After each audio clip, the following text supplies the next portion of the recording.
What is happening, guys? Kadi Plays here, bringing you another Yugioh Master Duel video. And in today's video, I'm going to be doing a little bit of a different video. I'm going to be going over some of the generic staples for Master Duel.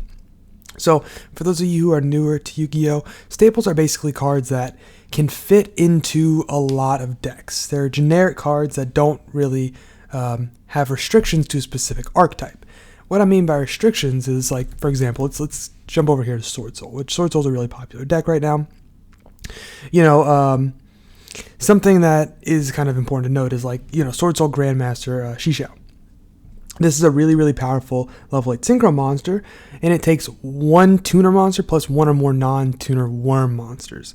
So it's not unique to specifically Sword Soul, but it's specifically used in, like, worm decks that use worm cards. So, like, the Sword Soul Tinny decks, maybe even Virtual World, stuff like that. So it's not really a card that I would consider generic. Whereas a card like, come down here, we go to Borreload Savage Dragon. It just takes one tuner plus one or more non-tuner monsters. So it's generic. It doesn't require a specific type. It doesn't require a specific archetype. It doesn't require anything specific really to use it. So that's kind of what I mean when I say generic. But without further ado, I think most of you guys probably get the idea. Let's go ahead and jump right on in. Of course, I will note that not every card fits in every single deck. And that's something important to note. And you're going to have to just look at the deck that you're playing and decide if your deck can use a card like this. So without further ado, let's jump right into some of the ultra rare staples that I have picked out for us to talk about today.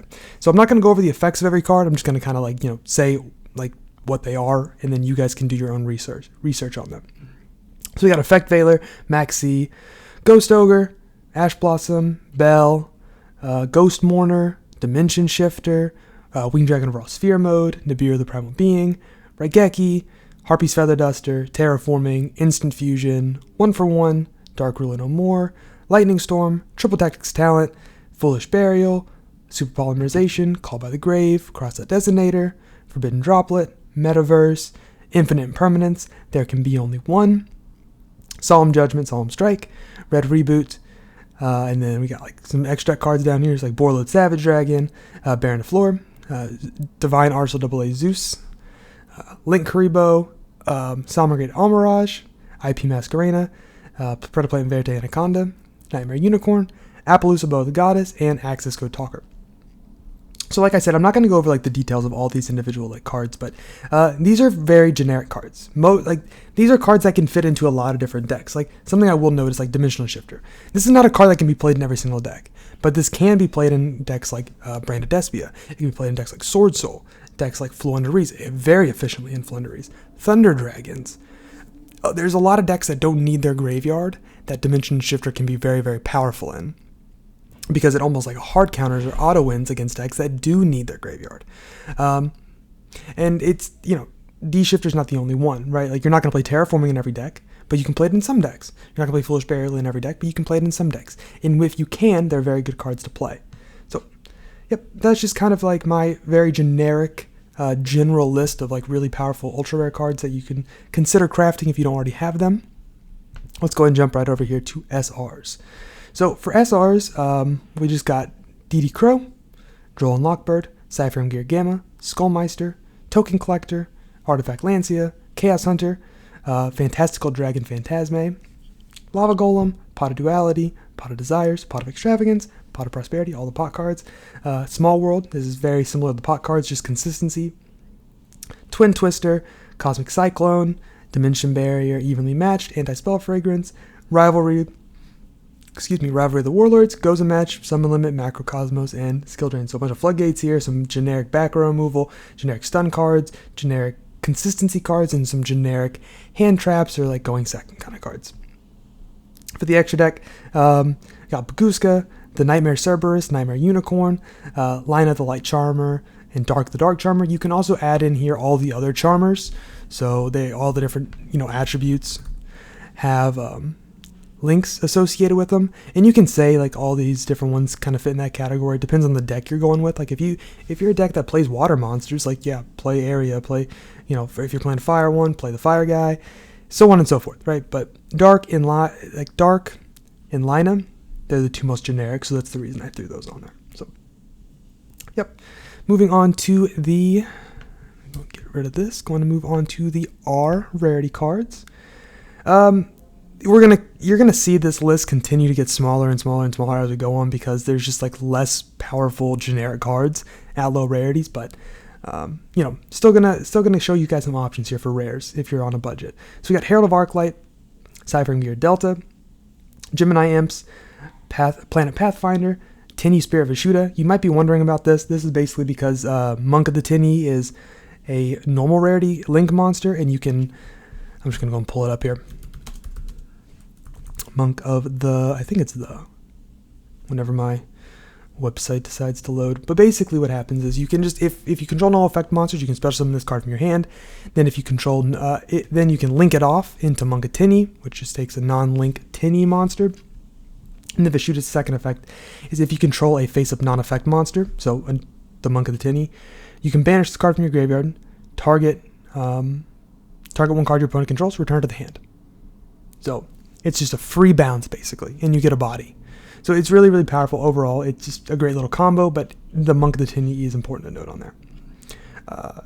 Gardala, the Mystery Dust Kaiju, I think that's how you say it. You can insert any Kaiju when you talk about staples, really. The reason Gardala, I think that's how you say it, is the best one is because of Fluent Reese.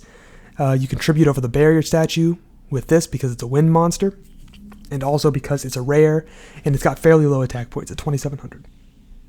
Medion the Time Lord, Dimension Fissure, Mystical Space Typhoon, Book of Moon, Forbidden Chalice, Torrential Tribute, Compulsory Evacuation Device, Floodgate Trap Hole, Paleozoic Dynamiscus, Lost Wind, Dogmatic Punishment. This is something to note with Vishuda. Usually you're going to need extra deck monsters to pair with this, because you got to send an extra deck monster from your extra deck to the graveyard to destroy a monster on the field. Important note, but still very good. Fiendish Chain, Fogblade, and then for extra deck we got Fortune Tune, Super Quantum Mecha Beast Grand Pulse. Sorry, I cannot read. Number 52 Diamond Crab King, Proxy Dragon, just generic links. This Puzzleminio thingy, the drop deleter. This basically, it allows you to just pop cards on your opponent's side of the field. As you destroy one of your cards, destroy one of your opponents. Cross Sheep. This is just great, Code Breaker, and then this guy down here, Steel Star Regulator. Now, I will note that you're probably looking at this list and you're like, dang, some of these cards kind of suck. Like, they're not that great. And that is something that it is important to note. Not all of these cards are like top tier choices. But some of them are very competitively viable. Like, if you're a deck that can play Dimension Shifter, but you don't have the resources to craft Dimension Shifter because it's an ultra rare, D-Fissure almost does the exact same thing. You just can't do it on your opponent's turn. So this is like only going first version of it, essentially. But, this is still really, really great. It's not exactly the same, but it's still really good. Same with Macrocosmos in the super rare category. Like MST if you need some back row removal, Book Chalice if you don't want to invest in Droplets or Dark Ruler. It's a monster negate. Like, there's budget options of a lot of these things. But then there are also just generically worse cards that are also rare, like our rarity. Like, I would say, like the Floodgate Trap Hole, the Fogblade, the Fiendish Chain, Lost Wind. Not really Dogmatic Punishment. This card's very good. Dynamiscus depends on the meta. And then a lot of these extra deck cards are very mediocre. But if you don't have the resources to craft some of the more expensive stuff, and you need just like a generic Link 2, a card like Cross Sheep is great. Like, let's say you need a Link 2, you just need 2 good Link arrows.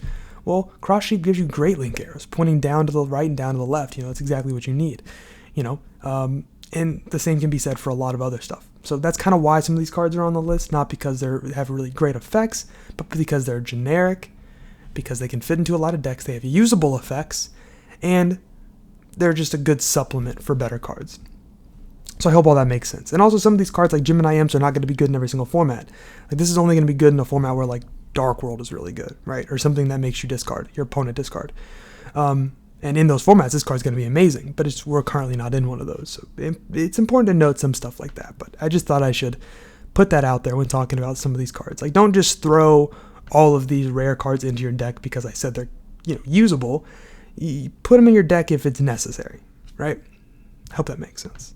Moving on to the final one, the normal rarity staples. This is the smallest list, of course. I really don't have too many cards to talk about here. We just got Parallel Exceed. This is just a great generic card that for any Link deck. Bottomless Trap Hole, Time Space Trap Hole, Paleozoic Canadia. It's just a Book of Moon. Paleozoic Olenoidus. It's another form of background removal. Then Chaos Trap Hole. These are just some generic monster summon stops. If you need them. This is a disruption. It's a Book of Moon, basically. If the monster your opponent controls face down. This pops a back row. This is like crazy extension. This card's very, very good. I'm surprised it's a rare. It's just a good card in general. Then for the extra deck, we got the same Monk of the Tin you were talking about. Pentastag, just a generic link too. Gene Raider. I think it's like Genotator? Geonator? Sorry, I cannot read. This card's actually really, really powerful. It's really good. And then we got Power Code Talker here. So just some more generic link cards that are just pretty good all around. But anyways, that is going to do it for me. Thank you guys so much for tuning into the video. Please let me know in the comment section down below how you feel about this video. Do you like a video like this? Did I go in depth enough, or do you want me to go more in depth? Yep, just let me know down in the comment section below what you think and any other videos you'd like to see in the future. So with that being said, thank you guys again so much for watching. That's going to do it for me. Please leave a like, comment, subscribe, and I will see you in the next video. Have a great rest of your day.